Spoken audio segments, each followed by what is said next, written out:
In the historical memory of the ancient Near East, the name Assyria endured long after the state itself ceased to exist. This persistence was not the result of conquest alone. Earlier powers had conquered, imposed tribute, and punished resistance. What distinguished Assyria, particularly during the 9th to 7th centuries BC, was the way coercion became systematic, institutionalized, and openly represented as a function of governance. By the height of Assyrian power, violence was not limited to moments of rebellion or war. It was integrated into the administration. Punishment was regulated, recorded, and displayed in royal inscriptions and palace reliefs as part of official state communication. These records did not describe everyday governance, which in most provinces consisted of routine taxation, labor obligations, and local oversight. Instead, they served a specific administrative purpose: to make enforcement predictable and widely understood. The term evil empire is not an Assyrian designation. It is a modern, retrospective label shaped by the survival of these records and by the visibility of their punitive language. Assyria's historical significance lies not in moral exceptionality, but in administrative innovation. It demonstrated that an empire could be governed continuously rather than episodically, and that coercion could be organized as policy rather than improvised response. The foundations of this system were not ideological abstractions. They were shaped by geography. Assyria emerged in northern Mesopotamia along the upper course of the Tigris River, in a region defined not by isolation but by exposure. Continuous settlement in the Assyrian heartland can be traced archaeologically from 2600 to 2300 BC, during the early dynastic period of Mesopotamia. From this early stage, the region functioned as a zone of interaction rather than a protected enclave. The Assyrian heartland lay between the Middle Tigris Valley, the foothills of the Zagros Mountains to the east, and the approaches to Anatolia to the north and northwest. Unlike Egypt or southern Mesopotamia, Assyria lacked natural defensive barriers. There were no surrounding deserts, marshlands, or seas to restrict movement. Access into the region was possible from multiple directions throughout the 3rd and 2nd millennia BC. Political or military weakness could therefore be exploited quickly by neighboring powers. Agricultural conditions were variable rather than uniformly poor. Between 2300 BC and 1800 BC, northern Mesopotamia relied primarily on rain-fed agriculture rather than large-scale irrigation. In years of sufficient rainfall, production could sustain local populations. In other years, yields fell below stable levels. This variability limited long-term surplus accumulation and constrained the ability of early Assyrian polities to rely solely on internal production. The Tigris River did not function as a defensive boundary. In its upper reaches, seasonal fluctuations limited its usefulness as a consistent transport route between 2600 BC and 1500 BC. Long-distance movement depended primarily on overland routes, which connected Assyria to Anatolia, the Zagros foothills, and southern Mesopotamia. These routes facilitated trade, but also exposed the region to migration, military movement, and political pressure. By 2100 to 1900 BC, Assyria was integrated into interregional exchange networks linking Mesopotamia and Anatolia. This integration brought opportunity and vulnerability simultaneously. Wealth in transit attracted external attention, while the same routes that enabled commerce enabled invasion. Because of this geography, Assyria developed in an environment where stability could not be assumed. Authority had to be maintained actively. Defensive passivity was not a viable long-term strategy. Political decline or administrative weakness produced immediate consequences, a pattern that recurred repeatedly between 2300 BC and 1600 BC. The city of Assur, established as the principal urban center by 2500 to 2300 BC, functioned initially as a local hub rather than the capital of a territorial state. Its authority extended only a short distance beyond its walls. Yet its position near river crossings and overland routes active by 2100 BC made disengagement from regional dynamics impossible. Over time, repeated exposure to these constraints encouraged the development of administrative practices capable of managing complexity. Record keeping, legal standardization, and communication between urban authorities and surrounding areas expanded gradually by 2000 to 1800 BC. These practices did not yet constitute imperial governance, but they formed the institutional base from which later systems would emerge. Geography did not determine Assyria's future, but it constrained available options. States protected by natural barriers could delay external engagement. Assyria could not. Security, survival, and later expansion would depend on active measures shaped by this exposed environment. This structural context forms the foundation upon which the later history of Assur as a trading center, and eventually Assyria as a territorial power, was built. Assyria emerged in northern Mesopotamia along the upper course of the Tigris River, in a region defined not by isolation but by exposure.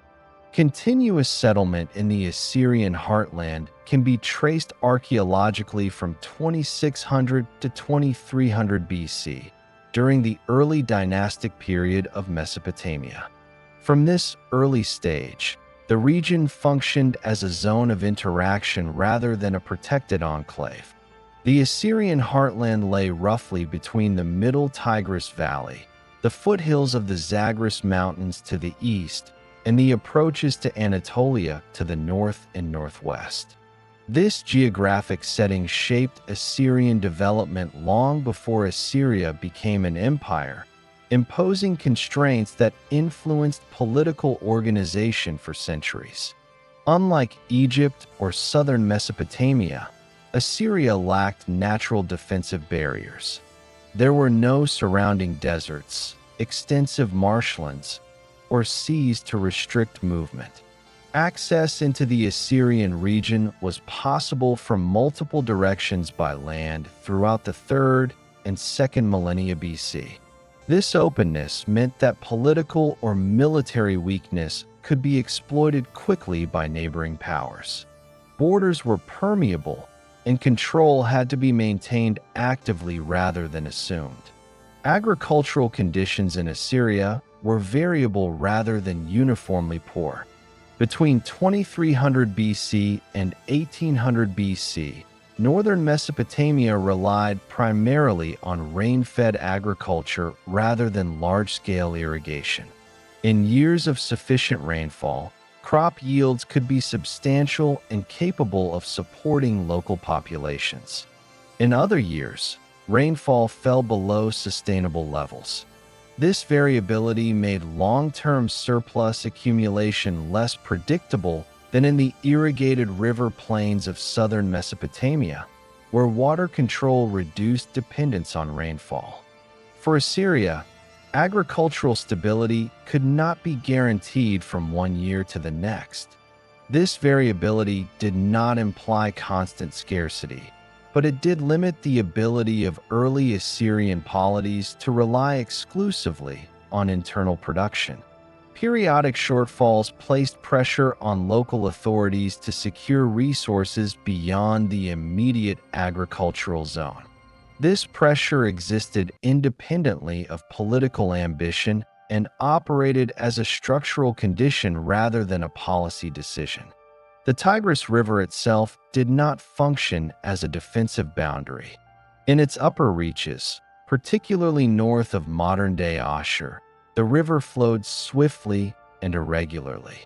Seasonal fluctuations affected water levels, limiting its usefulness as a consistent transport route between 2600 BC and 1500 BC. While navigation was possible in some stretches, long-distance movement of goods and people relied primarily on overland roads and tracks rather than river transport. Rather than shielding Assyria, the river connected it to broader Mesopotamian networks and exposed it to movement from both north and south. To the north and northwest, routes led into Anatolia. These routes were in regular use by 2100 to 1900 BC, linking Assyria to regions rich in timber, metals such as copper and silver, and pastureland. To the east, corridors through the Zagros foothills connected the Assyrian plain to upland communities and mountain polities throughout the 3rd and 2nd millennia BC. To the south, the Tigris corridor opened into Babylonia, where older urban centers benefited from extensive irrigation systems and higher population density. These routes were not static features. From at least 2600 BC onward, they were used by merchants, pastoral groups, migrants, envoys, and military forces. Control of these routes determined access to resources and exposure to threat. Assyria's position at the intersection of these corridors made disengagement impossible. Because of this geography, Assyria developed within a zone of constant interaction. Movement across its borders was routine rather than exceptional throughout the 3rd and early 2nd millennia BC. External influence was not an intermittent phenomenon, but a persistent condition. Political authority had to operate in an environment where influence, pressure, and competition were continuous. The Assyrian heartland itself was relatively compact. Political authority needed to secure not only the urban core, but also the surrounding countryside that provided food, labor, and access to roads. Loss of control over these surrounding areas exposed the core directly to external interference. The relationship between center and periphery was therefore immediate rather than abstract. Archaeological evidence shows continuity of settlement in the Assyrian region from 2600 BC onward, but early political organization remained limited in scale. The city of Assur, located on the Middle Tigris, emerged as the principal urban center by 2500 to 2300 BC. It functioned as a local hub rather than the capital of a territorial state. Its authority extended only a short distance beyond its walls. Assur's location was significant. Positioned near river crossings and overland routes active by 2100 BC, it occupied a strategic point within the regional network. This position facilitated trade and communication, but also increased vulnerability. The city could not withdraw from regional dynamics without forfeiting its economic role. Assyria's exposed position meant that defensive passivity was not a viable long-term strategy. City walls protected against short-term threats, but could not address sustained pressure from multiple directions. When neighboring states expanded or when mobile groups shifted into the region, Assyria could not rely on isolation for security. Political decline or administrative weakness carried immediate consequences. External powers could impose control, extract tribute, or interfere in local affairs. This pattern recurred repeatedly between 2300 BC and 1600 BC, shaping institutional responses long before Assyria possessed imperial capacity. By the early 2nd millennium BC, particularly 2100 to 1900 BC, Assyria was already integrated into interregional trade systems. Tin from the east and textiles produced in Assyria moved westward into Anatolia, while silver and other goods returned east. Integration brought economic opportunity, but also increased exposure. Wealth in transit attracted attention from stronger states and mobile groups. The same roads that enabled commerce enabled military movement. Geography did not allow trade and security to be separated. Any authority that sought to benefit from exchange had to accept the risks associated with openness. Migration and seasonal movement further shaped the region. From 2200 BC to 1800 BC, pastoral groups moved herds across Assyrian lands in response to environmental conditions. These movements were not inherently hostile, but they contributed to a landscape in which population flows were difficult to regulate. At times, these movements intersected with political instability elsewhere, increasing pressure on Assyrian territory. Early Assyrian political organization responded to these conditions in reactive rather than strategic ways. Decisions were shaped by immediate circumstances rather than long-term planning throughout the 3rd and early 2nd millennia BC. Authority adjusted to pressures as they arose, experimenting with different forms of control and coordination. Over time, repeated exposure to similar challenges encouraged the development of administrative practices capable of managing complexity. Record-keeping systems tracked transactions, obligations, and exchanges. Communication between urban authorities and surrounding areas became increasingly important by 2000 to 1800 BC. These practices did not yet constitute an imperial system, but they represented adaptations to an exposed environment. The religious and political vocabulary of Assyria also reflected spatial realities. The god Assur, initially associated with the city itself, began to acquire territorial significance by 2000 to 1800 BC, as political authority extended beyond the urban core.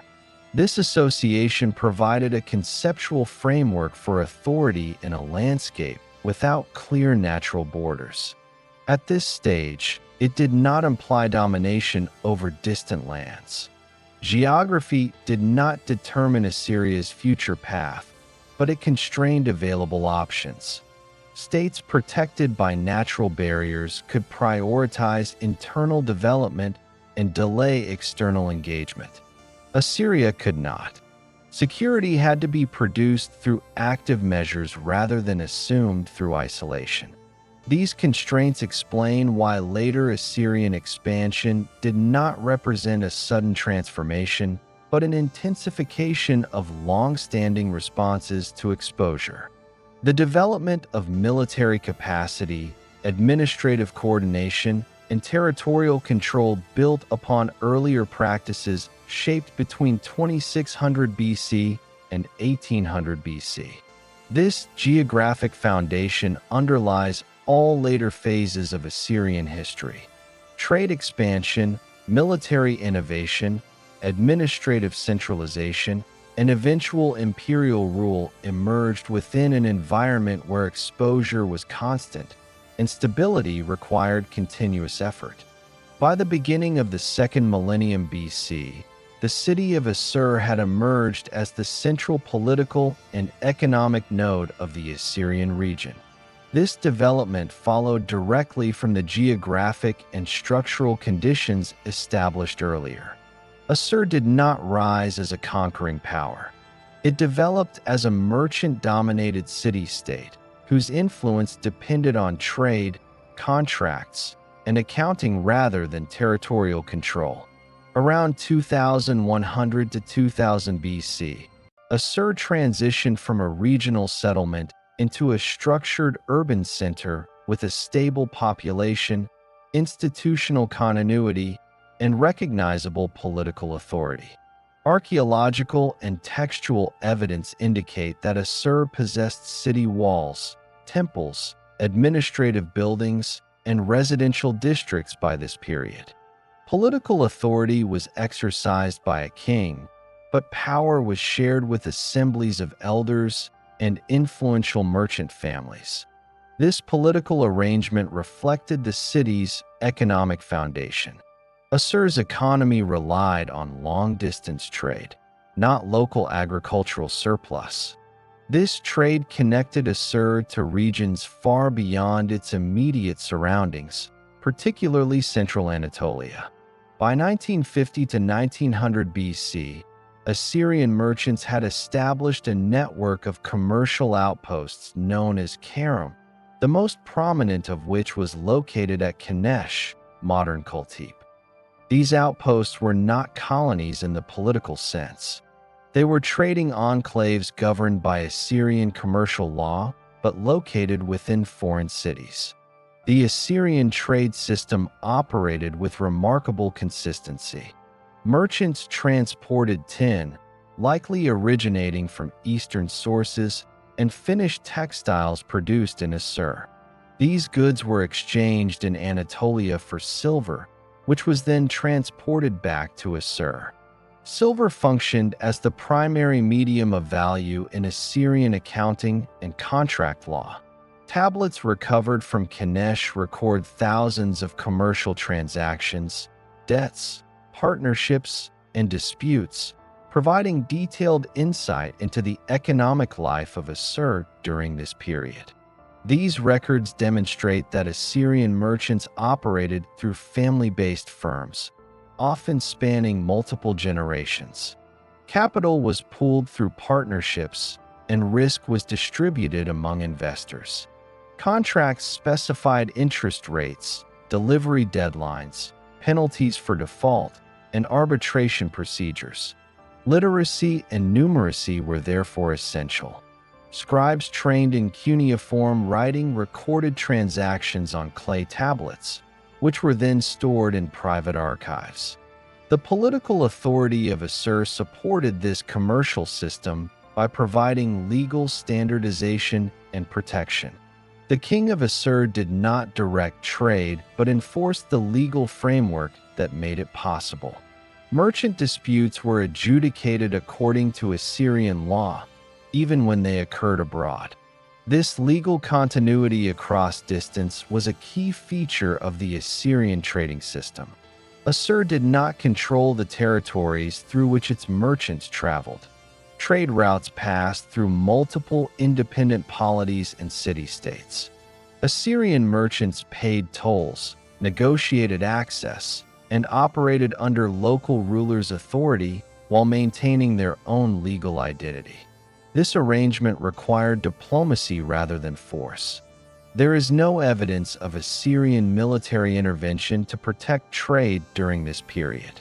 The absence of territorial ambition during this phase is critical. Assur did not attempt to annex Anatolian cities or impose political control over trade partners. Its prosperity depended on cooperation rather than domination. This distinguishes the Old Assyrian period sharply from later Assyrian imperial behavior. The city's internal organization reflected this commercial orientation. Assur's population included merchants, artisans, scribes, and laborers. Agricultural production existed, but did not generate the primary surplus. Instead, wealth entered the city through trade and circulated internally through loans, wages, and investment. Temples played an economic role by holding property and receiving offerings, but they did not dominate the economy. Politically, Assur functioned as a city-state, not a kingdom ruling a defined territory. Its authority extended over the city and nearby countryside, sufficient to support urban life, but not large-scale administration. There were no provincial governors, no standing army, and no systematic taxation of distant lands. Military activity, when it occurred, was defensive and limited in scope. The legal texts from this period reveal a society accustomed to contractual obligation rather than coercive authority. Merchants could appeal decisions, renegotiate terms, and pursue claims across generations. This legal culture required stability and predictability, both of which Assur maintained successfully for several centuries. Between 2000 and 1800 BC, Assur's trade network reached its peak. The volume of surviving tablets from Kanesh alone indicates sustained commercial activity over multiple decades. Merchants traveled repeatedly between Assur and Anatolia, often over distances exceeding 1,000 kilometers. Transport was conducted by donkey caravans, with standardized loads and travel schedules. This system depended on peace along trade routes, but Assur did not possess the military power to enforce such peace. Instead, it relied on negotiated access and the mutual benefit of exchange. This reliance limited Assur's strategic options. When regional conditions deteriorated, Assur lacked the means to impose stability. By the mid-18th century BC, changes in the political landscape of Mesopotamia and Anatolia disrupted these trade networks. The rise of stronger territorial states in the south, particularly Babylon, altered the balance of power. Trade routes became less secure, and the profitability of long-distance exchange declined.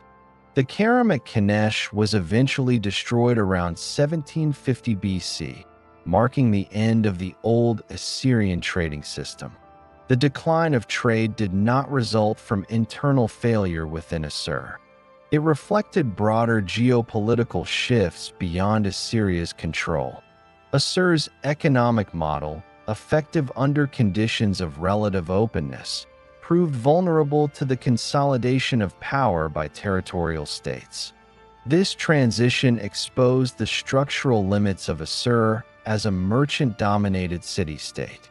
Without control over surrounding regions, Assur could not guarantee access to resources or protect its economic interests when conditions changed. The city retained its population and institutions, but its role in long-distance trade diminished sharply.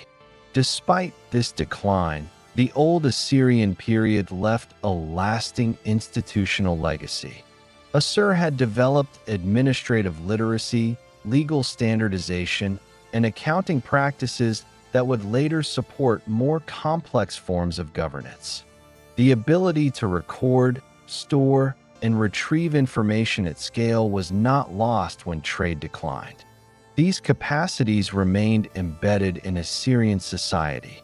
The political experience of operating without territorial control also shaped Assyrian responses to later subordination. When Assur became subject to stronger powers in subsequent centuries, it already possessed administrative tools that could be adapted to new conditions. This continuity explains why Assyria could later absorb foreign systems and reorganize itself rather than collapse. By 1750 BC, Assur stood at a transitional point. The city was no longer the center of an extensive trade network, but it retained urban continuity, legal tradition, and administrative skill. Between 1500 BC and 1350 BC, Assyria entered a prolonged period in which it no longer operated as an autonomous political actor. The decline of the old Assyrian trade system had reduced Assur's economic reach, while the rise of stronger territorial states in the Near East altered the regional balance of power. During this period, Assyria existed within a geopolitical environment dominated by the Mitanni Kingdom, a Hurrian-speaking state whose influence extended across northern Mesopotamia and the upper Euphrates region. By 1500 BC, the Mitanni power had consolidated over much of the territory surrounding Assur. Assyria did not disappear as a city or population, but its political autonomy was constrained. Surviving inscriptions and later Assyrian records indicate that Assur functioned as a subordinate polity, required to acknowledge Mitanni authority in external affairs. Local administration remained intact, but Assyrian rulers lacked independent control over diplomacy and military action. Mitanni dominance was not imposed through direct annexation. Instead, Assyria operated as a vassal state, retaining internal governance while recognizing the supremacy of Mitanni kings. This arrangement reflected the practical limits of Mitanni administration rather than leniency. Mitanni power relied on a network of client states that supplied resources, manpower, and strategic depth without requiring full occupation. The political structure of Mitanni differed significantly from the earlier trade-based system of Assur. Mitanni maintained a military aristocracy, supported by chariot forces and elite warriors known from contemporary Near Eastern texts. Control of horse breeding, training, and chariot warfare was central to Mitanni power. Assyria, lacking these capabilities at the beginning of the period, was unable to challenge the Mitanni authority directly. Assyrian subordination during this period is attested indirectly through correspondence preserved in later archives, including diplomatic letters from the Amarna archive dated to the mid-14th century BC. These letters reveal that Assyrian rulers were initially excluded from direct diplomatic exchange with major powers such as Egypt, a clear indicator of their subordinate status. Only recognized great kings could participate in such correspondence. Despite political subordination, Assyria did not experience administrative collapse. Assur retained its scribal institutions, legal traditions, and urban continuity. This continuity allowed Assyria to function as a stable subordinate polity rather than a fragmented or depopulated region. Tribute obligations and political restrictions coexisted with internal administrative competence. During this period, Assyria became increasingly exposed to Mitanni military practices. Mitanni dominance introduced Assyrian elites to methods of warfare that differed from earlier Mesopotamian traditions. Chief among these was the systematic use of light war chariots, drawn by trained horses and operated by specialized crews. Chariot warfare required a complex support system, including horse breeding, training manuals, specialized equipment, and logistical coordination. Evidence from Near Eastern texts indicates that Mitanni developed sophisticated methods for horse training, some of which were later transmitted across the region. Assyria, operating within Mitanni-controlled space, absorbed these practices gradually. Assyria also encountered composite bow technology during this period. Composite bows, constructed from wood, horn, and sinew, offered greater power and range than simple self-bows. Their effective use required training and standardization. The presence of such weapons within Mitanni forces exposed Assyrian military leaders to new tactical possibilities. Mounted warfare also expanded during this era. While chariots remained dominant, early mounted troops appeared as auxiliary forces used for reconnaissance, message delivery, and pursuit. These mounted units were not yet full cavalry in the later Assyrian sense, but they represented a transitional phase in military organization. Assyria's later development of cavalry would build upon these early models. Command hierarchy and battlefield coordination under Mitanni influence differed from earlier Assyrian practices. Military leadership was increasingly centralized, with defined chains of command and specialized units. Assyrian elites operating within Mitanni-controlled frameworks observed these organizational methods firsthand. This exposure did not result in immediate transformation. Assyria lacked the political independence and resource base required to implement large-scale military reform during this period. However, institutional memory developed. Knowledge of weapons, tactics, and organization accumulated among Assyrian elites over multiple generations. Economically, Assyria's position during this period reflected its subordinate status. Trade continued, but on a reduced scale and under conditions shaped by Mitanni control of regional routes. Assur no longer functioned as a central intermediary between Mesopotamia and Anatolia. Instead, it operated within a Mitanni-dominated economic sphere, contributing resources and labor as required. The demographic structure of Assyria remained stable. There is no evidence of mass displacement or depopulation during this period. Urban life in Assur continued, and surrounding agricultural zones remained occupied. This stability distinguishes Assyria from regions that experienced collapse or abandonment under external pressure. Politically, Assyrian rulers during this era adopted titles that reflected limited sovereignty. They did not claim universal kingship or independent authority over large territories. Inscriptions from later periods retroactively describe this phase as one of constraint, indicating Assyrian awareness of diminished status. The decline of Mitanni power began in the late 15th century BC, driven by external pressures from multiple directions. The rise of the Hittite Empire in Anatolia placed military pressure on Mitanni's western front, while internal challenges weakened centralized control. These developments gradually altered the balance of power in northern Mesopotamia. Between 1400 BC and 1350 BC, the Mitanni's authority over Assyria weakened. This weakening was not sudden. It unfolded unevenly, with periods of renewed control followed by loss of influence. Assyria did not immediately assert independence, but remained cautious, adjusting its position as conditions evolved.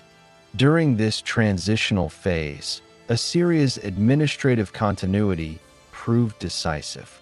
The city retained experienced scribes, legal frameworks, and governance structures capable of supporting political reassertion once external pressure declined. Knowledge accumulated during subordination has now become applicable. Assyrian elites had acquired familiarity with advanced military systems without bearing the costs of maintaining them. They had observed chariot warfare, composite weapons, mounted units, and centralized command without having to finance these systems independently. This indirect learning process shaped Assyria's later military reforms. It is important to emphasize that Assyria did not simply copy Mitanni institutions. Adaptation occurred over time, filtered through Assyria's own administrative traditions and geographic constraints. Later Assyrian military organization would differ significantly in scale and structure, but its foundations were laid during this period of exposure. The political outcome of this era was not immediate independence, but capacity accumulation. Assyria emerged from subordination with intact institutions and expanded technical knowledge. When the Mitanni authority collapsed further in the mid-14th century BC, Assyria was positioned to act. By 1350 BC, Assyria stood at the threshold of renewed autonomy. The conditions that had once constrained Assur, geographic exposure, limited resources, and external dominance, remained in place. What had changed was Assyria's ability to operate within those conditions using tools acquired during subordination. Between 1400 BC and 1300 BC, Assyria underwent a gradual transition from political subordination to renewed autonomy. This transition did not occur through a single event or decisive victory. It unfolded over several decades as the balance of power in northern Mesopotamia shifted and Assyrian institutions adapted to changing conditions. The weakening of Mitanni authority during the late 15th century BC created openings across the region. Pressure from the Hittite Empire in Anatolia, combined with internal fragmentation within Mitanni leadership, reduced centralized control over peripheral territories. Assyria, positioned within this environment, responded cautiously. Local governance remained stable, while external obligations diminished unevenly. By 1400 BC, Assyrian rulers began to exercise greater independence in local administration. Tribute obligations to Mitanni were reduced or inconsistently enforced. Assyria did not immediately assert full sovereignty, but it expanded its room for maneuver. This shift is visible in the changing language of later Assyrian records, which describe a period of transition rather than abrupt liberation. The most visible marker of Assyria's reemergence was the reign of Ashur-bal-I, who ruled approximately between 1365 BC and 1330 BC. During his reign, Assyria moved from subordinate status to recognized participation in regional diplomacy. This change is documented in correspondence preserved in the Amarna archive, a collection of diplomatic letters exchanged among Near Eastern rulers and the Egyptian court.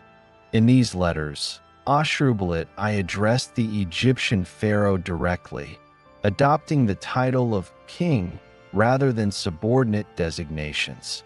This shift in titulary reflected political reality rather than rhetorical ambition. Only rulers considered sovereign were permitted to engage in such exchanges. The acceptance of Assyria into this diplomatic network marked its formal re-entry into the system of Near Eastern states. Ashur-bal-I also intervened in Babylonian affairs during this period. Dynastic instability in Babylonia created opportunities for external influence.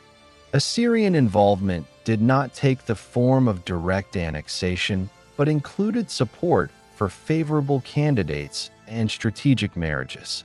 These actions demonstrated Assyria's renewed capacity to act beyond its immediate territory. The assertion of independence was accompanied by institutional consolidation. The Assyrian administration retained the scribal practices developed during earlier periods, but expanded their application. Records indicate increased attention to land control, tribute assessment, and military organization within Assyrian-held areas. These developments were incremental and reflected expanding authority rather than sudden transformation.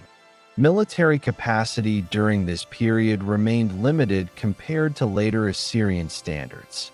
Chariots and infantry formed the core of Assyrian forces, drawing on techniques observed during earlier subordination.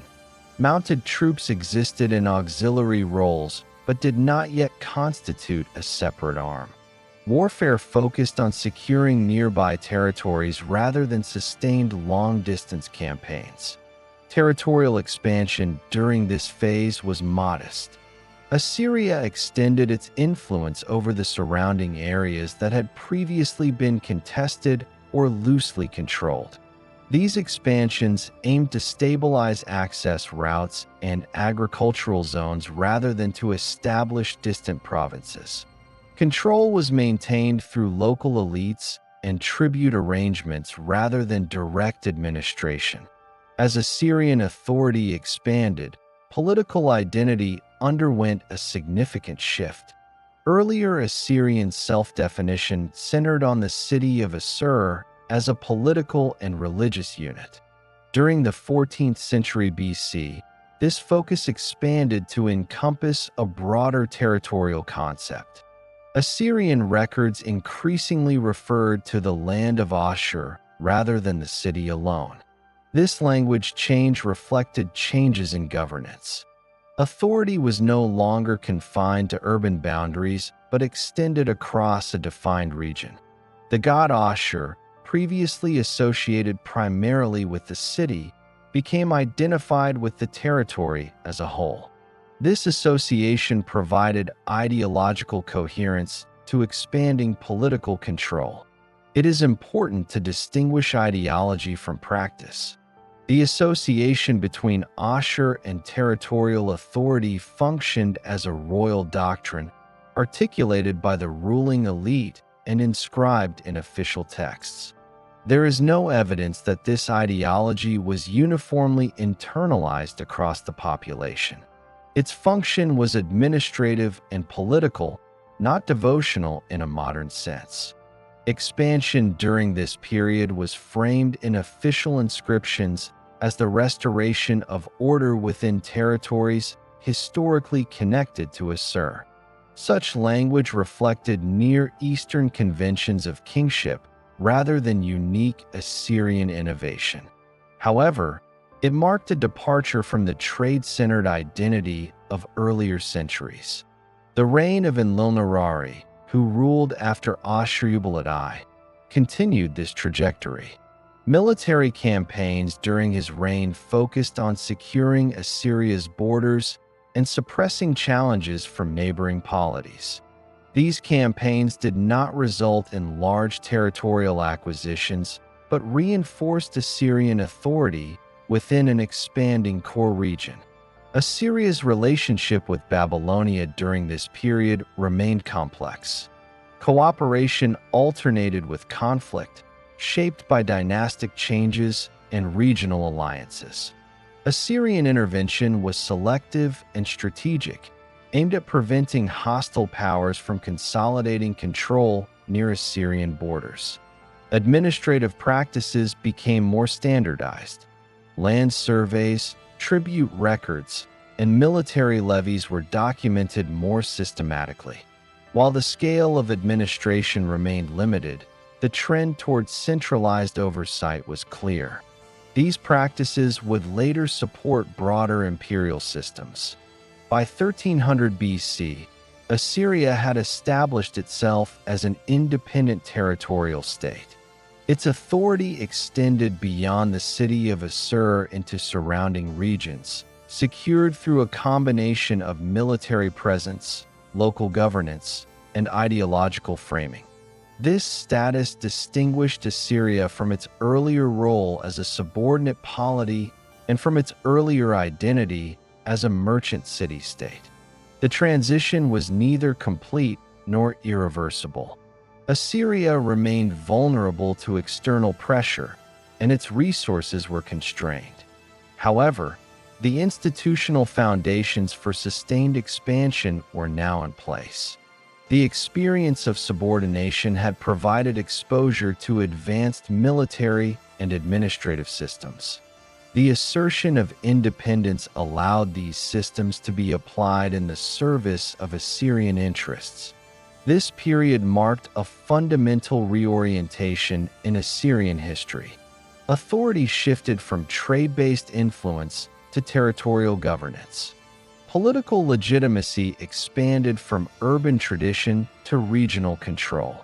Ideological language was adapted to justify these changes within established Near Eastern frameworks. By the end of the 14th century BC, Assyria stood as a recognized regional power, capable of independent diplomacy and limited expansion. The developments of this period did not yet produce an empire, but they established the principles upon which later imperial structures would be built. Between 1300 BC and 1200 BC, Assyria undertook its first sustained attempts at territorial expansion beyond its immediate core. These efforts marked a decisive shift from regional consolidation to outward projection of power. The period was characterized by military success combined with administrative limitations. Expansion advanced faster than the institutional structures required to sustain it. By 1300 BC, Assyria had consolidated control over territories adjacent to the city of Assur. Political authority extended along the Middle Tigris and into nearby regions previously contested by neighboring powers. This consolidation provided a platform for further expansion, but did not yet constitute a durable imperial system. The reign of Adad-nirari I, beginning around 1307 BC, marked the opening phase of Assyria's first imperial expansion. Adad-nirari I conducted campaigns against remnants of Mitanni authority and neighboring polities in northern Mesopotamia. These campaigns resulted in the annexation of territory rather than the establishment of loose vassal relationships. Assyria began to impose direct control over conquered regions, replacing local rulers with Assyrian officials or subject elites. Military operations during this period relied on infantry formations supported by chariot units. Chariots remained symbols of elite warfare, but infantry provided the numerical strength required for occupation and control. Siege warfare became more prominent, as Assyrian forces targeted fortified settlements rather than conducting limited raids. The capture of urban centers signaled a transition toward territorial dominance. Assyrian control over the former Mitanni lands expanded steadily during the late 13th century BC. These territories included agriculturally productive zones and strategic routes linking Mesopotamia to Anatolia and the Levant. Control of these areas increased Assyria's resource base, but also expanded its administrative responsibilities. By 1250 BC, Assyria had established itself as the dominant power in northern Mesopotamia. This dominance was achieved through repeated military campaigns rather than a single decisive conquest. Each campaign extended Assyrian authority incrementally, creating a patchwork of controlled territories with varying levels of integration. The reign of Tukulti-Ninurta I, who ruled approximately between 1244 BC and 1208 BC, represented the high point of this early expansion. Tukulti-Ninurta I pursued a more aggressive policy than his predecessors. His campaigns extended Assyrian influence southward into Babylonia, a region with long-standing cultural and political prestige. Around 1225 BC, Assyrian forces defeated Babylonian armies and captured the city of Babylon itself. This event marked a significant departure from earlier Assyrian practice. Babylon was not merely a rival city-state, but a symbolic center of Mesopotamian civilization. Its conquest elevated Assyria's status, but also introduced new challenges. Tukulti-Ninurta I assumed the title King of Babylon, in addition to his Assyrian titles. This dual kingship reflected direct rule rather than indirect control. Assyria attempted to govern Babylonia as a conquered territory rather than a vassal state. This decision placed extraordinary strain on Assyrian administrative capacity. The administrative systems available to Assyria at this time were not designed for such a scale. Provincial governance was inconsistent, communication over long distances was slow, and mechanisms for taxation and law enforcement were underdeveloped. Assyrian officials struggled to manage territories with distinct legal traditions and political expectations. Resistance emerged in Babylonia and other newly conquered regions. Rebellions required repeated military interventions, diverting resources and manpower. The need for continuous campaigning exposed the limits of Assyria's logistical systems. Each campaign secured territory temporarily, but increased long-term instability. Internally, Assyria faced growing strain. The concentration of power under Tukulti-Ninurta disrupted established elite relationships. Traditional mechanisms for succession and consultation were weakened. Evidence from later Assyrian sources suggests that opposition to the king grew among Assyrian elites, particularly in response to his handling of Babylon. Around 1208 BC, Tukulti-Ninurta was assassinated, likely as part of an internal revolt. His death marked the abrupt collapse of Assyria's early imperial experiment. Central authority weakened rapidly, and control over distant territories disintegrated. Following his assassination, Assyria entered a period of political instability. Successive rulers failed to maintain cohesion among elites or enforce authority over conquered lands. Provinces declared independence or fell under the influence of neighboring powers. Assyrian control contracted toward its core territories. This contraction occurred within the broader context of regional disruption. The late 13th and early 12th centuries BC saw widespread instability across the eastern Mediterranean and Near East. Trade networks fragmented, population movements increased, and several established states experienced decline. Assyria was affected by these disruptions, but did not collapse entirely. The key limitation revealed during this period was institutional depth. Assyria possessed military capacity sufficient to conquer territory, but lacked administrative systems capable of sustaining long-term control. There was no standardized provincial system, no permanent taxation structure across conquered lands, and no standing bureaucracy capable of managing diverse regions. Communication posed a persistent challenge. Messages between the Assyrian core and distant territories required extended travel times. Delays limited the ability of the central authority to respond quickly to rebellion or external threat. Local officials often acted autonomously, undermining centralized control. Economic extraction also proved inconsistent. Tribute and resources flowed irregularly from conquered regions, particularly during periods of unrest. The costs of occupation frequently exceeded immediate returns, reducing the net benefit of expansion.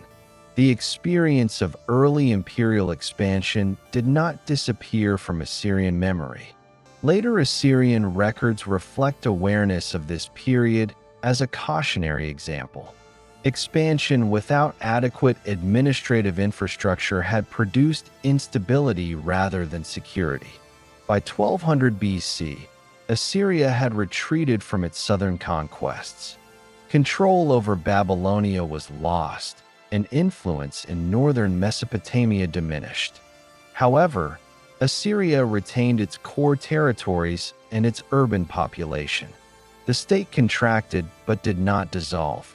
This period demonstrated that territorial expansion alone does not constitute an empire.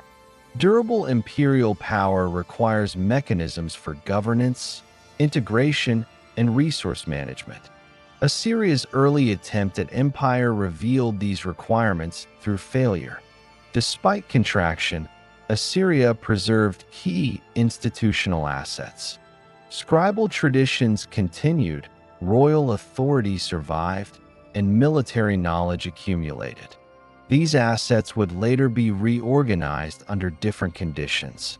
Between 1200 BC and 1000 BC, Assyria experienced a prolonged period of contraction that followed the collapse of its first attempt at large-scale territorial expansion. This period coincided with a wider disruption across the eastern Mediterranean and Near East, often referred to as the Late Bronze Age collapse. Multiple established states faced political fragmentation, economic breakdown, and population movement. Assyria was affected by these processes but did not disintegrate. By 1200 BC, Assyrian authority had withdrawn from Babylonia and from much of the territory acquired during the late 13th century BC. Control contracted toward the Assyrian core along the Middle Tigris. The administrative systems that had proven insufficient for the empire were scaled back rather than replaced. Assyria's survival during this period depended on institutional continuity rather than territorial control. Political authority remained centered in the city of Assur. The Assyrian monarchy persisted, though royal power was limited by reduced resources and external pressure. Kings continued to rule, issue inscriptions, and oversee local administration. Succession remained dynastic, preserving legitimacy despite diminished reach. The regional environment deteriorated sharply during the late 12th century BC. Long-distance trade networks were fragmented, reducing the movement of metals, luxury goods, and raw materials. Urban centers across the Near East declined in size or were abandoned. Population movement increased, particularly among groups migrating from arid or unstable regions.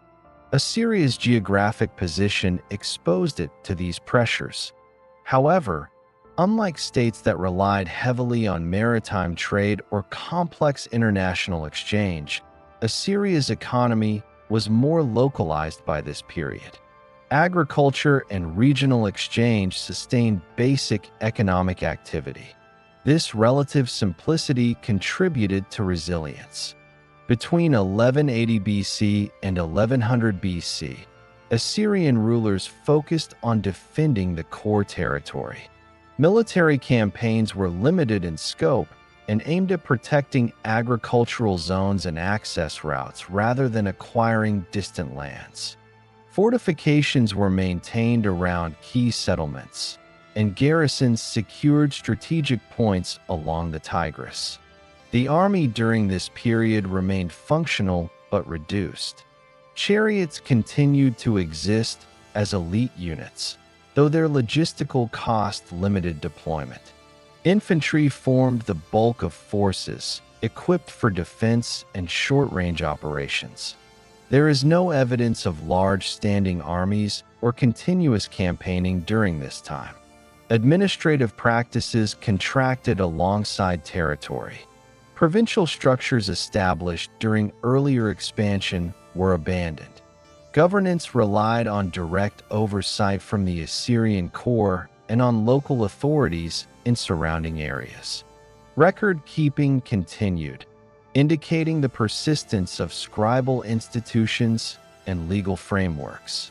Despite contraction, Assyria retained control over its core population. There is no evidence of widespread depopulation in the Assyrian heartland. Settlements along the Tigris remained occupied, and agricultural production continued, though likely at reduced levels during periods of instability. External threats persisted. Mobile groups moved across northern Mesopotamia, taking advantage of weakened state structures.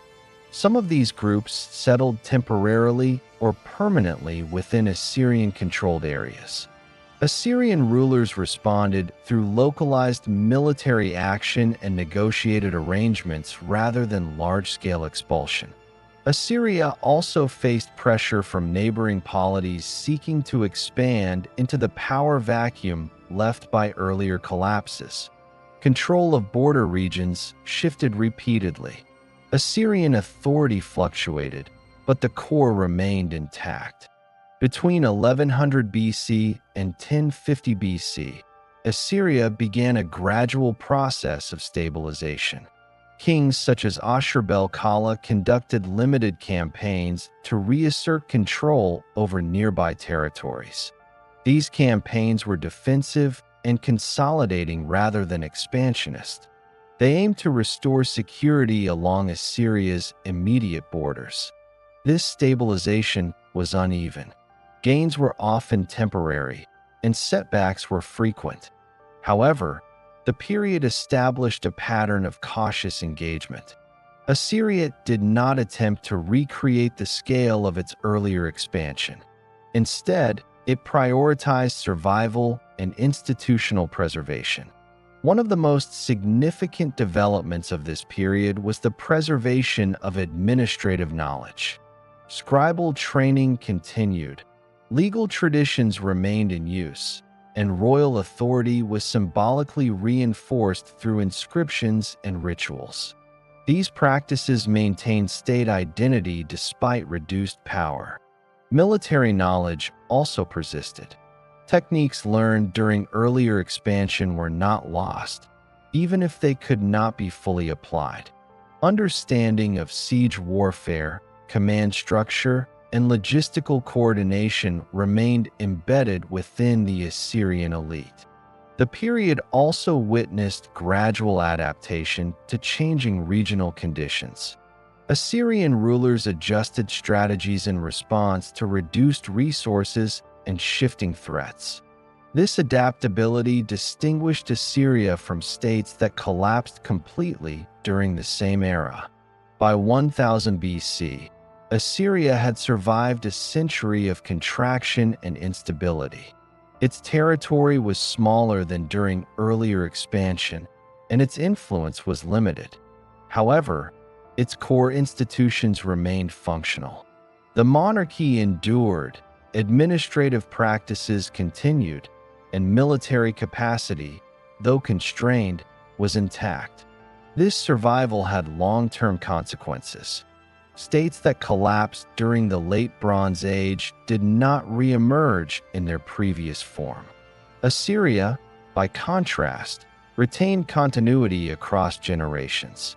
This continuity allowed Assyria to respond quickly when regional conditions changed. The experience of contraction reinforced awareness of administrative limits. Assyrian rulers now had practical knowledge of the consequences of overextension. This awareness would later shape approaches to governance and expansion. The period between 1200 BC and 1000 BC did not produce notable territorial growth or political dominance. Its significance lies in preservation rather than achievement. Assyria emerged from this era reduced but intact, positioned to exploit future opportunities. The conditions that constrained Assyria during this period did not disappear. Geographic exposure, limited surplus, and regional competition remained. What changed was Assyria's readiness to reorganize when circumstances permitted. The survival of Assyria during the Late Bronze Age collapse was not accidental. It resulted from the retention of core institutions, the contraction of ambition to a manageable scale, and the ability to adapt to reduced resources without dissolving state authority. By the end of the 11th century BC, Assyria stood as one of the few Near Eastern polities to maintain a continuous political identity across the collapse of the Late Bronze Age. In 911 BC, Assyria entered a new phase marked by the systematic reconstruction of state power. This transformation followed the prolonged contraction of the previous centuries and was driven by institutional reorganization rather than sudden territorial ambition. The accession of Adad-nirari II marked the beginning of this phase. From this point forward, Assyrian expansion was conducted within a framework designed to sustain long-term control. Adad-nirari II restored authority along the Middle Tigris through a series of campaigns aimed at reasserting control over territories that had drifted out of Assyrian influence. These campaigns were annual and methodical. Their purpose was not only conquest, but the re-establishment of predictable tribute flows and secure borders. Territories brought under control were not abandoned after victory. They were incorporated into a developing administrative structure. By 900 BC, Assyria had reasserted dominance over much of its immediate periphery. Successive rulers continued this process. Tukulti-Ninurta II expanded control along key river valleys, securing access routes and agricultural zones. These campaigns stabilized the Assyrian core and restored confidence in centralized authority. A critical shift occurred during the reign of Ashurnasirpal II, 883 to 859 BC. Military expansion accelerated, and administrative systems expanded alongside it. Ashurnasirpal II conducted campaigns across northern Mesopotamia and into the Levant. Unlike earlier expansions, conquered territories were reorganized into provinces governed by Assyrian officials. Tribute was assessed systematically, and resources were extracted regularly. Provincial administration became a defining feature of Assyrian rule. Governors were appointed directly by the king and were responsible for taxation, labor levies, and security. These governors reported to the central authority rather than operating as independent rulers. Their jurisdictions were deliberately limited in size to prevent the accumulation of autonomous power. Military organization also evolved. The Assyrian army transitioned from ad hoc mobilization to a standing professional force. Infantry units were standardized, trained regularly, and equipped with consistent weaponry. Archers, spearmen, and shield bearers operated in coordinated formations. Chariots remained in use, but gradually declined in strategic importance. During the 9th century BC, Assyria developed effective siege warfare techniques. Fortified cities were no longer bypassed. They were systematically reduced. Battering rams, siege towers, and earthworks were deployed to breach defenses.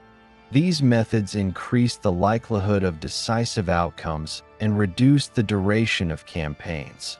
Expansion required reliable communication. Assyria constructed and maintained a network of roads connecting the core to provincial centers. Relay stations enabled rapid transmission of orders and reports.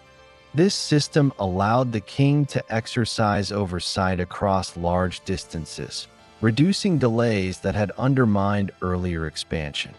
The reign of Shalmaneser III, 859 to 824 BC, extended Assyrian influence further west. Campaigns reached Syria and encountered coalitions of Levantine states.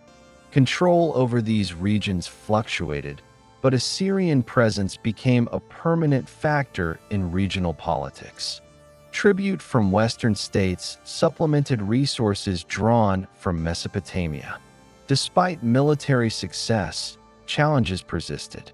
Rebellions occurred regularly, particularly in newly incorporated territories. Suppression required repeated campaigns. These experiences reinforced the importance of administrative integration and military readiness. A further phase of reform occurred under Tiglath-Pileser III, who ruled from 745 BC to 727 BC. His reign marked a decisive consolidation of the imperial system. Tiglath-Pileser III reorganized the army into units capable of sustained campaigning. Soldiers were recruited on a large scale, trained systematically, and deployed year-round. Provincial administration was restructured. Provinces were subdivided to reduce the power of individual governors. In some cases, eunuchs were appointed to high office, limiting the potential for hereditary succession and independent dynasties. Taxation became more standardized, with fixed assessments replacing irregular tribute. A major policy introduced during this period was mass population relocation. Entire communities were transferred from conquered regions to other parts of the empire. These relocations disrupted local power structures and redistributed labor. Populations were settled where their skills could be utilized and where rebellion was less likely. This policy altered the demographic composition of the empire. Administrative language also evolved. While Akkadian remained the language of royal inscriptions, Aramaic became increasingly widespread as a practical administrative and commercial language. Its alphabetic script facilitated communication across diverse populations and contributed to administrative efficiency. Territorial expansion accelerated. Assyria absorbed regions that had previously resisted control. Campaigns extended into the Levant, Anatolia, and along the eastern frontiers.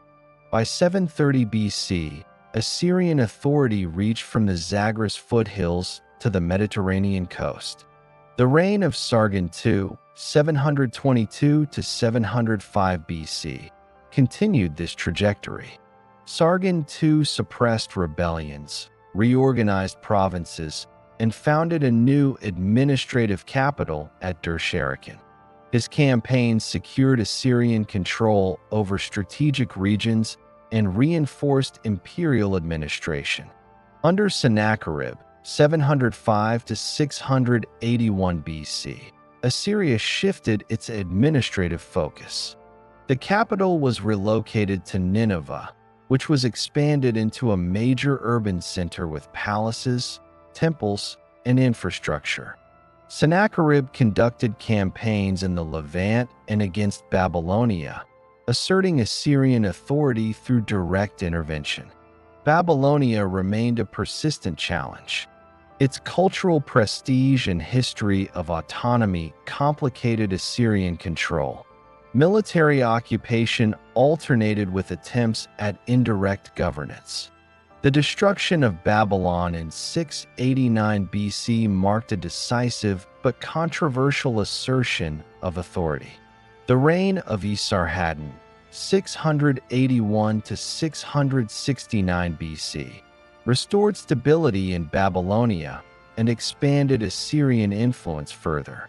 Esarhaddon conducted campaigns into Egypt, extending Assyrian control beyond the traditional Near Eastern core.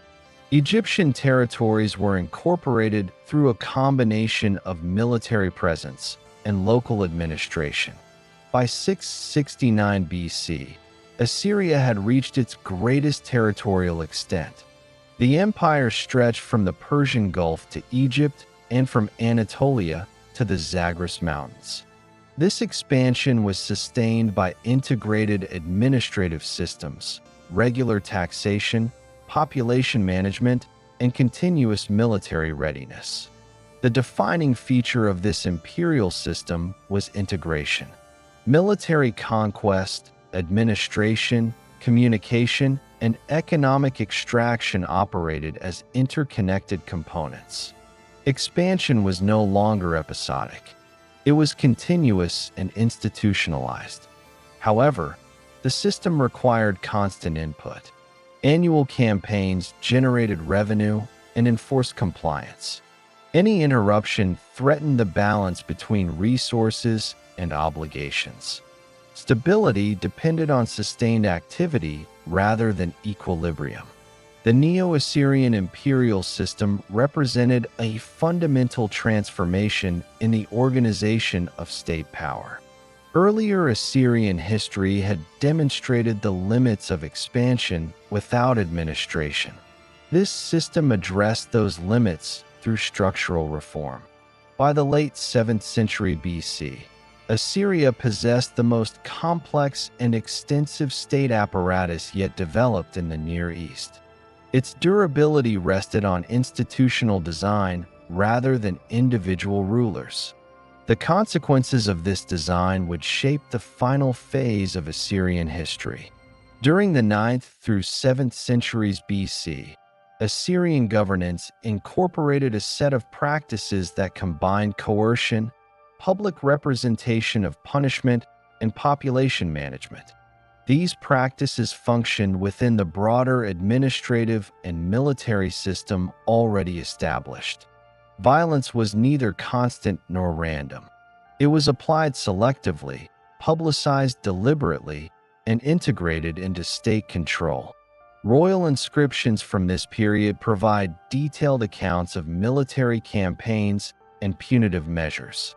These inscriptions were produced under official supervision and displayed in public or ritual contexts. Their language emphasized domination, punishment of resistance, and the enforcement of royal authority.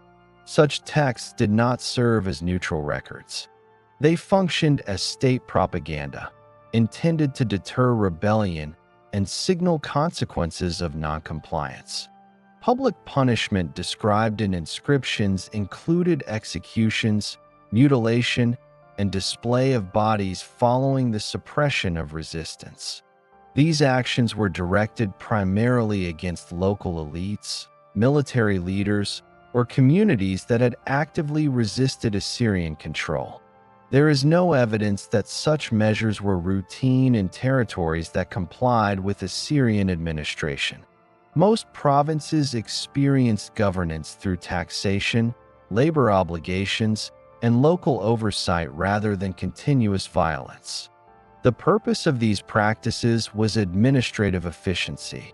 Punishment was framed as a response to rebellion, not as a default mode of rule. The goal was to reduce the frequency of costly military campaigns by encouraging submission through deterrence. This approach relied on the visibility of enforcement rather than its ubiquity. The reign of Ashur-Nisirpal II, 883 to 859 BC, provides early evidence of this system. His inscriptions detail severe punishments following resistance in northern Mesopotamia. These accounts were recorded prominently in palace reliefs and texts. At the same time, Ashur-Nisirpal II invested in administrative consolidation, constructing palaces, organizing provinces, and securing regular tribute flows. Punitive actions accompanied administrative integration rather than replacing it. As Assyrian control expanded, the state developed a complementary policy of population relocation, referred to in Assyrian records as Nasaho. This policy involved the forced movement of populations from conquered or rebellious regions to other parts of the empire. Relocations were conducted at scale. Entire communities were transferred, including families, craftsmen, agricultural workers, and administrators. Population relocation served multiple administrative purposes. Removing populations from their original territories disrupted local power structures and reduced the likelihood of coordinated resistance. Relocated populations were resettled in areas requiring labor or in regions where demographic balance favored Assyrian control. These populations retained their skills and were integrated into local economies under Assyrian supervision. Relocation did not imply extermination or random displacement.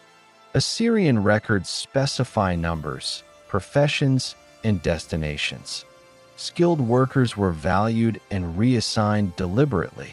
Agricultural communities were settled in productive zones to maintain output. The policy aimed at redistribution, not destruction. By the 8th century BC, population relocation had become a routine administrative tool. Large-scale transfers occurred following the conquest of regions in the Levant, Anatolia, and Mesopotamia. These movements altered the demographic composition of the empire. Linguistic diversity increased, and local identities were weakened. One significant consequence was the spread of Aramaic. Aramaic-speaking populations were relocated across the empire, and their language became widely used in administration and commerce. While Akkadian remained the language of royal inscriptions and formal records, Aramaic's alphabetic script facilitated communication across diverse regions. By the late 8th century BC, Aramaic functioned as a common administrative language alongside Akkadian. Assyrian governance combined these practices with routine administration. Provinces were managed by appointed governors responsible for tax collection, labor levies, and security. Local elites were often retained in subordinate roles, provided they complied with Assyrian authority. This approach reduced administrative burden while maintaining control. Rebellion remained a recurring challenge. Provinces distant from the Assyrian core required periodic military intervention. Suppression followed a consistent pattern: military action against resisting forces, punishment of leaders, population relocation if necessary, and reorganization of administration. After suppression, routine governance resumed. The representation of violence in Assyrian art and inscriptions amplified the impact of these actions. Reliefs depicted sieges, submission of enemies, and royal authority. These images reinforced the messages conveyed in the text. Their audience included both internal elites and external observers. The intention was to project control beyond the immediate reach of military force. It is important to distinguish between representation and frequency. While inscriptions emphasize punishment, archaeological evidence indicates that most provinces functioned for long periods without major disruption. Agricultural production continued, cities remained occupied, and trade persisted. The empire relied on the stable extraction of resources rather than continuous destruction. Administrative efficiency depended on reducing resistance. Deterrence, combined with population management, aimed to minimize the need for repeated campaigns. This approach reflected practical considerations rather than ideological excess. Continuous warfare imposed logistical and economic costs that the state sought to limit. The system also required information control. Reports from governors, military commanders, and inspectors informed the central administration of conditions in the provinces. Communication networks allowed for monitoring and response. The threat of punishment was credible because it could be enforced when necessary. By the 7th century BC, these practices were deeply embedded in Assyrian governance. Successive rulers applied similar methods with variations based on circumstance. The scale of operations increased as the empire expanded, but the underlying principles remained consistent. Population relocation had long-term consequences. Regions became ethnically and linguistically mixed. Traditional local identities weakened, while imperial identity remained limited. Administrative cohesion relied more on structure than on shared culture. The combination of deterrence, propaganda, and population management enabled Assyria to govern a vast and diverse territory for over 2 centuries. These methods did not eliminate resistance, but they reduced its frequency and localized its impact. The effectiveness of this system depended on continuous enforcement and administrative capacity. When central authority weakened or resources declined, the balance between deterrence and stability became more difficult to maintain. The same practices that sustained control required constant institutional support. Between 745 BC and 669 BC, Assyria reached the maximum extent of its territorial power and administrative integration.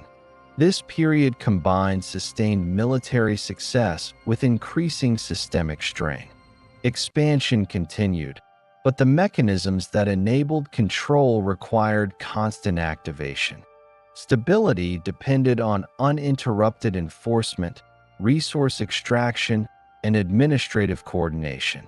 The reign of Tiglath-Pileser III, 745 to 727 BC, marked the beginning of this phase.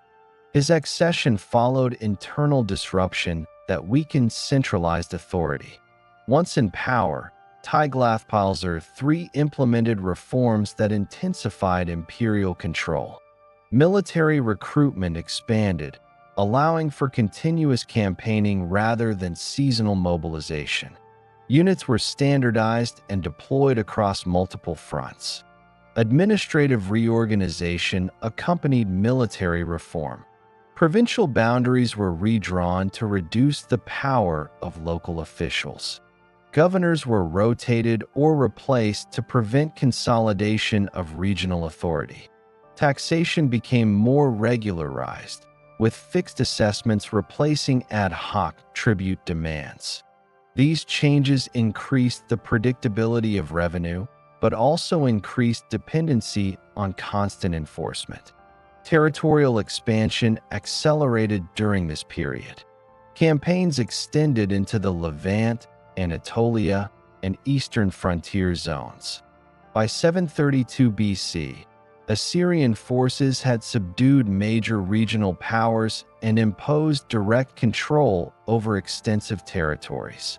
Urban centers were incorporated into the provincial system, and local elites were subordinated or removed. The scale of administration expanded accordingly. Provincial governors required garrisons, scribes, and supply chains.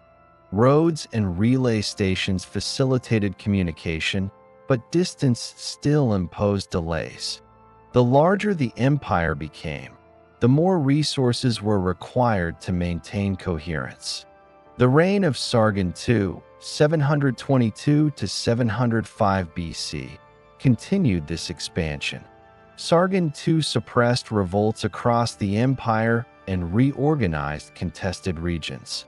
He founded a new administrative capital, Dur-Sharrukin, designed to serve as a centralized hub for imperial governance.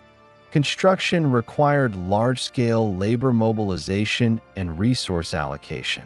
Sargon II's campaigns secured Assyrian authority in regions that had resisted earlier control.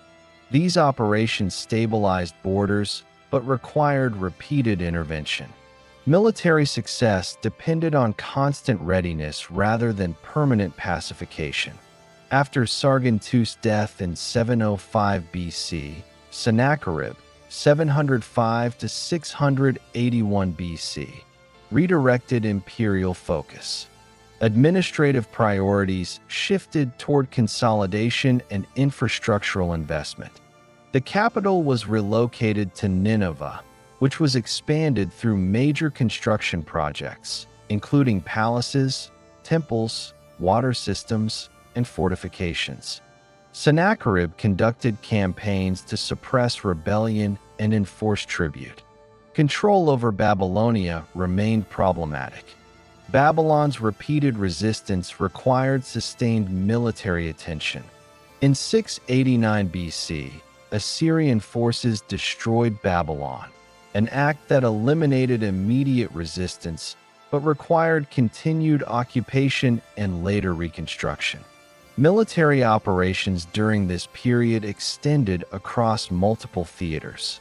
Campaigns were conducted in the Levant, against highland regions to the east, and along trade corridors. Each campaign generated tribute and reinforced authority, but also consumed manpower and resources. The administrative system functioned through layered oversight. Central authorities depended on reports from governors, military commanders, and inspectors. Information flow was continuous but vulnerable to disruption. Delays or misinformation increased the cost of intervention. The reign of Esarhaddon, 681 to 669 BC, marked the peak of Assyrian territorial reach.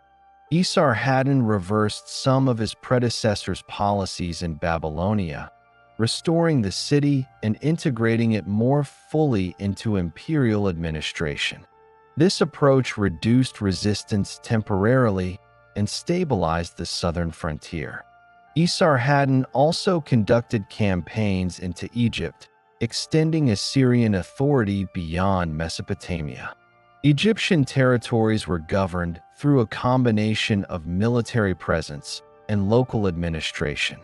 Control depended on repeated intervention rather than permanent integration.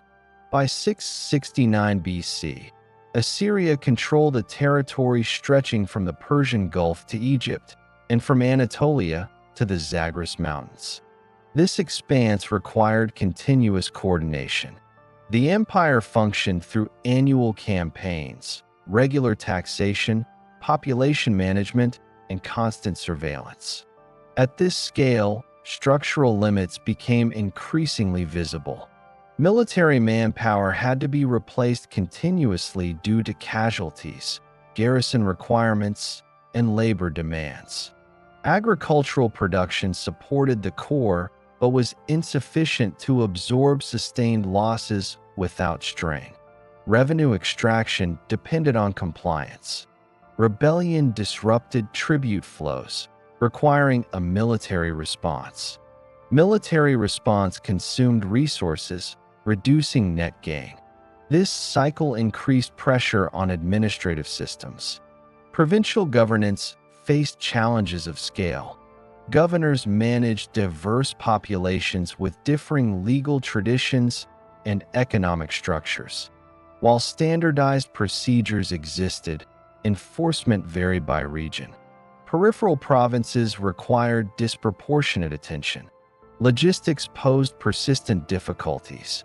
Supplying armies across long distances required coordination of transport, storage, and timing. Failures in logistics limited operational flexibility and increased vulnerability. The imperial system did not allow for extended inactivity. Campaigning enforced authority and generated resources. Periods without expansion or enforcement increased the likelihood of rebellion. Stability depended on continuous action rather than equilibrium. The concentration of authority at the center increased efficiency but reduced resilience. Disruption at the top affected the entire system. Succession crises or internal conflict had immediate consequences for provincial stability. Despite these constraints, the imperial system remained functional through 669 BC. Its durability rested on integration rather than consensus. Control was maintained through administration, enforcement, and redistribution rather than accommodation. The period between 745 BC and 669 BC represents the high point of Assyrian power. Territorial extent, administrative reach, and military capacity exceeded those of any earlier Near Eastern state. At the same time, the costs of maintaining this system accumulated. The structures that sustained expansion required constant reinforcement. As long as resources flowed and authority remained centralized, the system functioned. When either condition weakened, the balance shifted rapidly. By 669 BC, Assyria stood at the apex of its power. The mechanisms that enabled dominance were fully developed. The pressures generated by scale, however, had not diminished. They had intensified. After 669 BC, Assyria entered a period in which the structural pressures generated by long-term expansion began to exceed the capacity of its institutions to manage them. The imperial system remained operational, but its margin for error narrowed. Stability depended increasingly on uninterrupted central authority, reliable revenue extraction, and constant military readiness. Any disruption carried systemic consequences. The reign of Ashurbanipal, beginning in 669 BC, initially preserved imperial cohesion. Military campaigns continued, and Assyrian forces suppressed resistance in multiple regions. Control over Babylonia was maintained through direct intervention. Rebellions were defeated, and provincial administration remained functional. On the surface, Assyrian power appeared intact. However, the scale of operations required continuous mobilization. Armies were deployed across distant regions, and garrisons consumed manpower and resources. Agricultural production in the Assyrian heartland supported the system, but faced increasing strain as demands grew. Replacement of soldiers and laborers became more difficult over time. A major source of instability emerged in Babylonia. Despite administrative integration, Babylon retained a strong tradition of autonomy. In 652 BC, Babylonian elites declared rebellion under Shamash-Shumukin, Ashurbanipal's brother, who had been installed as king in Babylon. This rebellion transformed into a prolonged civil conflict within the empire. The conflict between 652 BC and 648 BC required extensive military resources. Assyrian forces conducted multiple campaigns to suppress Babylonian resistance and associated revolts in southern Mesopotamia and the eastern provinces. The war disrupted tribute flows and diverted manpower from other frontiers. The suppression of the Babylonian rebellion restored short-term control but imposed long-term costs. Cities were damaged, populations displaced, and agricultural output reduced. Administrative continuity in Babylonia was weakened, requiring renewed oversight. Following the civil war, Assyria faced increasing pressure from external groups along its frontiers. Nomadic and semi-nomadic populations exploited weakened defenses. Raids and localized conflicts increased, particularly in peripheral regions where garrisons were stretched thin. The death of Ashurbanipal, which occurred after 627 BC, marked a critical turning point. Succession was contested, and central authority fractured. Rival claimants emerged, and internal conflict spread. Provincial governors and military commanders acted autonomously, undermining coordinated response. Between 627 BC and 620 BC, Assyria experienced repeated internal disruptions. Control over provinces weakened as central directives lost authority. Revenue collection declined, reducing the ability to sustain military operations. The imperial system, dependent on continuous enforcement, began to unravel. In Babylonia, a new political force emerged.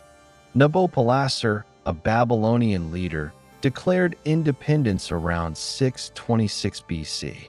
Assyrian attempts to suppress this movement were limited by internal instability and resource constraints. Babylonia consolidated control over southern Mesopotamia. At the same time, the Medes, a coalition of groups from the Iranian plateau, expanded westward. Median forces exploited Assyria's weakened condition, advancing into territories that had previously been secured through garrisons and alliances. The convergence of Babylonian and Median pressure proved decisive. Assyrian defenses, designed for expansion and enforcement rather than sustained defensive warfare on multiple fronts, struggled to respond. Coordination between the remaining Assyrian forces was inconsistent. In 614 BC, Median forces captured the city of Assur, the historical and religious center of the Assyrian state. The fall of Assur represented a significant loss of symbolic and administrative authority. Assyrian resistance continued but was increasingly fragmented. In 612 BC, a combined Babylonian and Median army captured Nineveh, the imperial capital. After prolonged fighting, the city fell. Administrative centers, palaces, and infrastructure were destroyed or abandoned. Central coordination collapsed. Surviving Assyrian forces regrouped in the western regions. Ashur-uballit II attempted to reconstitute authority, establishing a temporary center at Haran. Control was limited and support fragmented. Assyrian authority now depended on residual loyalty rather than institutional strength. Babylonian and Median forces pursued the remaining Assyrian resistance. In 610 BC, Haran fell after sustained pressure. Assyrian efforts to recover territory failed due to insufficient manpower and resources. The final attempt to restore Assyrian authority occurred in 609 BC, when Assyrian forces, supported by Egyptian allies, engaged Babylonian troops. This effort failed. Assyrian political authority ceased to exist as a functioning state. The collapse of Assyria was not the result of a single defeat or event. It followed decades of accumulated strain, internal conflict, and external pressure. The imperial system, designed for continuous expansion and enforcement, lacked mechanisms for recovery once central authority fractured. Administrative practices developed by Assyria did not disappear. Methods of provincial governance, taxation, population management, and communication were adopted by successor states. The political structure, however, did not survive the loss of cohesion at the center. By 609 BC, Assyria had ceased to exist as a territorial empire. Its cities were destroyed or abandoned, its ruling institutions dissolved, and its authority replaced by new powers in Mesopotamia and the Near East.